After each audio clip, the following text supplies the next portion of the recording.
반갑습니다. 생명의 빛 전달자 박인규 목사. 오늘부터 레위기를 함께 하도록 하겠습니다. 레위기는 한 장 한 장 그렇게 하지는 않고요.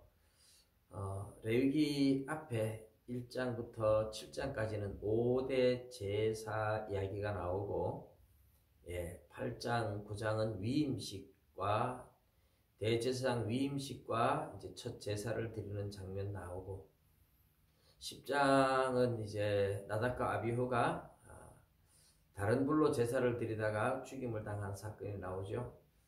그리고 11장부터 정결 규례가 15장까지 나오고요. 16장에 이제 대속죄일에 대한 이야기가 나옵니다.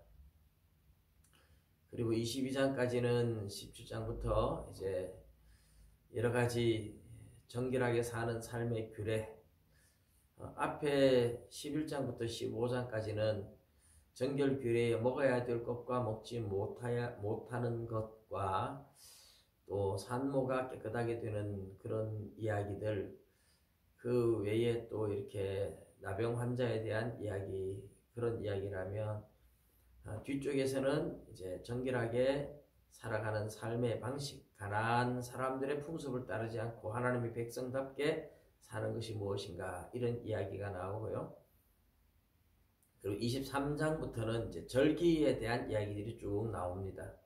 안식일부터 시작해서 여러 가지 절기들, 그리고 마지막 27장의 서원에 대한 이야기까지 이렇게 쭉 나오는데, 이 레위기서의 이제 5대 제사 1장에서 7장까지 내용을 한번, 그리고 이제 위임식과 다른 불로 제사 드린 사건에 대한 이야기, 정결하게 하는 이야기, 대속죄일, 이런 식으로 좀 테마별로 이렇게 나누어서 레위기를 하겠습니다. 오늘은 레위기 첫 번째 시간이라서 레위기에 대한 서론격으로 레위기의 위치에 대해서 함께, 레위기의 역할에 대해서 함께 나누려고 합니다.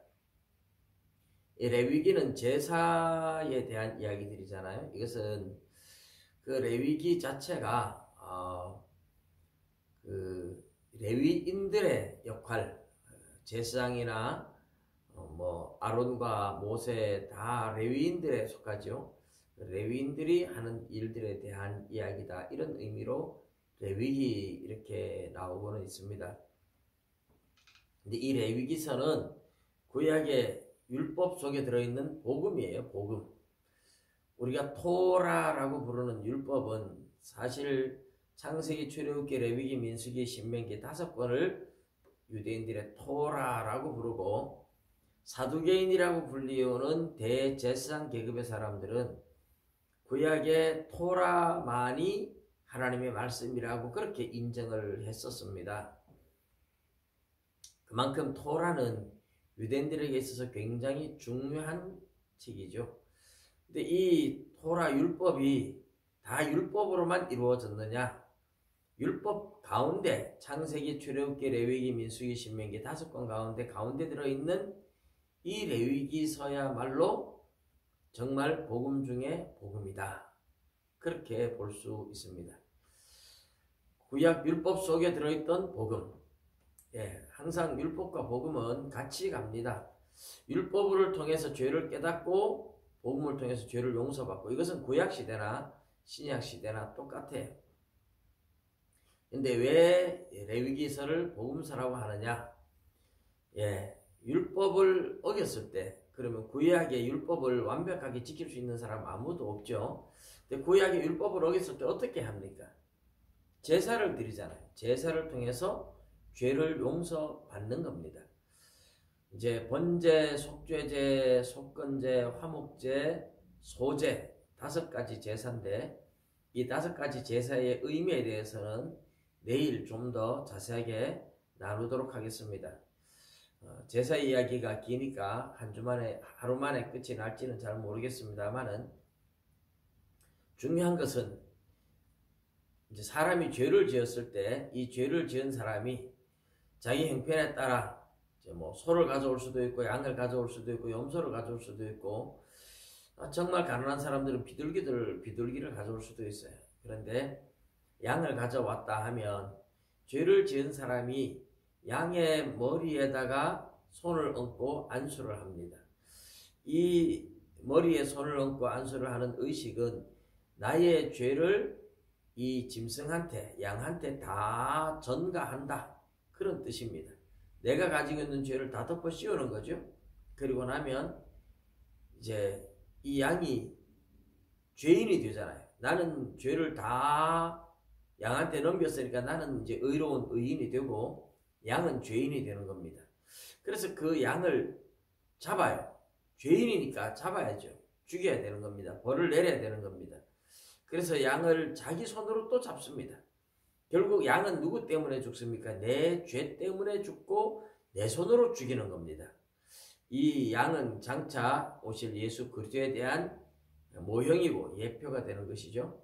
결국은 예수님은 우리의 죄 때문에 대신 죽으셨고 예수님을 죽게 만든 것은 우리 자신이다, 그런 의미죠.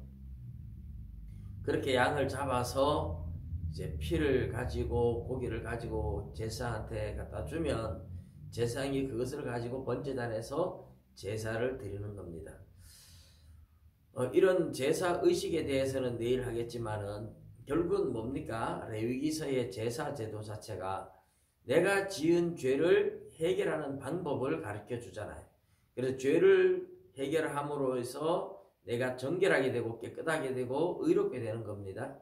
그게 바로 복음이죠. 구약의 율법 시대라고 말하지만 구약에 역시 믿어서 구원을 얻고 그 구약에 믿는다고 하지만 사실은 따지고 보면 나의 죄를 누군가에게 대신 덮어 씌워서 내 대신 누가 죽어줌으로써 내가 사는 거죠. 그것이 바로 복음입니다. 장차 오실 예수님에 대한 하나의 모형이 되고 있는 것인데 예수님 덕분에 우리가 살았다, 예수님 덕분에 우리가 구원 얻는다 하는 것을 보여주는 구약 율법 속에 들어있는 복음입니다. 그래서 순서도 창세기, 출애굽기, 레위기, 민수기, 신명기 5권 가운데 정 가운데 들어있어요. 가운데 들어있다는 자체가 뭡니까? 복음이 가장 핵심이라는 거죠. 복음이 가장 중요하다는 거죠. 그래서 토라 율법 속에서도 가장 가운데 코어 중심에 복음이 들어있는 거죠. 레위기서는 그렇게 복음이 들어있고, 그래서 속죄 제사를 통해서 죄를 용서받고 용서받은 하나님의 백성들이 거룩하게 살아가는, 하나님의 자녀로서 하나님의 자녀답게 살아가는 방법을 뒤에는 설명하고 있다, 그렇게 보시면 돼요. 그리고 나중에 이제 절기가 나오는 것은 절기를 통해서 복음, 예수 그리스도가 와서 어떻게 우리를 구원하시는지 그 구속 사역에 대한 이야기가 절기 속에 들어 있습니다. 자, 오늘은 레위기서가 바로 복음서다, 구약 율법 속에 들어있는 복음이다 하는 것만 말씀을 드리고 내일 다시 제사의 제사와 함께 나누겠습니다. 시간이 되시면 번제, 소제, 속죄제, 속건제, 화목제, 제사 제도를 7장까지 레위기서를 한번 읽어보시면 도움이 많이 될 줄로 믿습니다. 감사합니다.